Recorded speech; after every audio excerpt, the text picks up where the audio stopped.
And the Sisters of Kildare, the Sisters of St. Bridget in Kildare, Ireland, sent word to me in Baghdad, could you come and talk to us, because there's something very, very political going on in Ireland today, and that was that the United States Navy warplanes that were making a pit stop, stopping in the Shannon Airport tarmac to refuel and to offload some soldiers and equipment, but unload other soldiers and equipment and armaments and weapons that would be used to fight this war, were in fact violating Ireland's own neutral constitution. Ireland's constitution said that it's a neutral country and it ought not be involved in giving any kind of support to a belligerent country getting ready to provoke a war of choice. So there was discussion going on in Ireland, and the Sisters of St. Bridget thought if they brought me over, I might be able to talk about what it was like for people kind of in the crosshairs of the world's largest arsenal as this country got ready, our country, to go to war against Iraq. And I said, yes, I'll do that.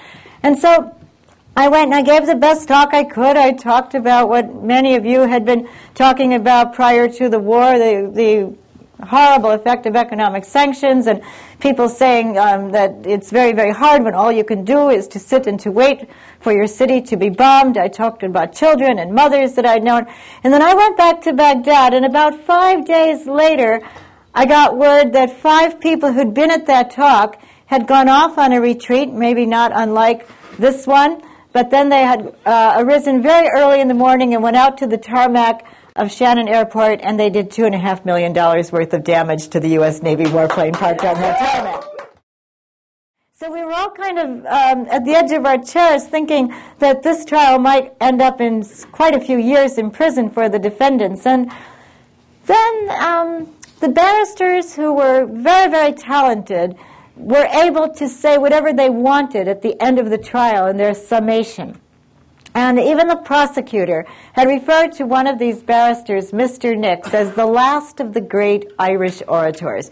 Mr. Nix was right out of Central Casting. He had graying hair and a kind of grizzly ponytail and balding and a pot belly, and they wear the long black gown and the sheepskin wig. He was very portly with his daddy walrus mustache, and he walked right up to the judge, looked her square in the eye, and he said, "The greatest pacifist of all time was Jesus Christ, and the greatest pacifist document ever written was the Sermon on the Mount, and I'm about to read it to you." And there he was, reading the Sermon on the Mount to this judge who said no religious testimony. Well, this is a Dublin Irish working class jury. And after he read to us the Sermon on the Mount, he said the problem with these 5 is they don't practice their religion a la carte. I'll take a little bit of this, but place the whole down that. They believe what they find in their scriptures. And then his voice changed, his tone kind of changed, and he just started to describe a beautiful day he'd recently experienced in a Dublin park. He said he sat on a park bench and he watched children chasing ducks up the hill, and then the ducks were chasing the children down the hill, and the children were squealing, and he assured all of us the most universal sound of joy in any language must be the sound of children at play. And then his voice changed again.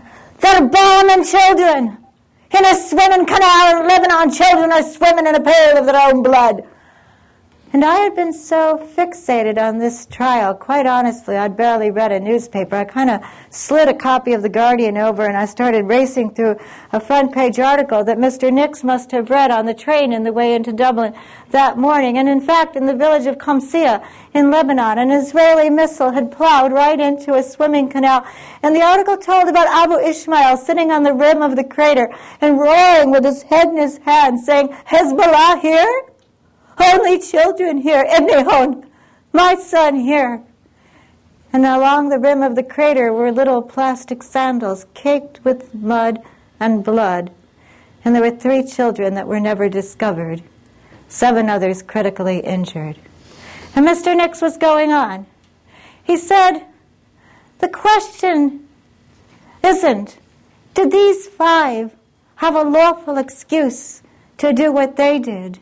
Would you not try, if you could, to stop a Hezbollah missile from slamming into northern Israel? Would you not try, if you could, to stop an Israeli missile from slamming into a children's swimming canal in southern Lebanon? The question isn't, did these 5 have a lawful excuse to do what they did? The question is, what's our excuse not to do more? What will raise you? The Dublin working class jury acquitted the 5.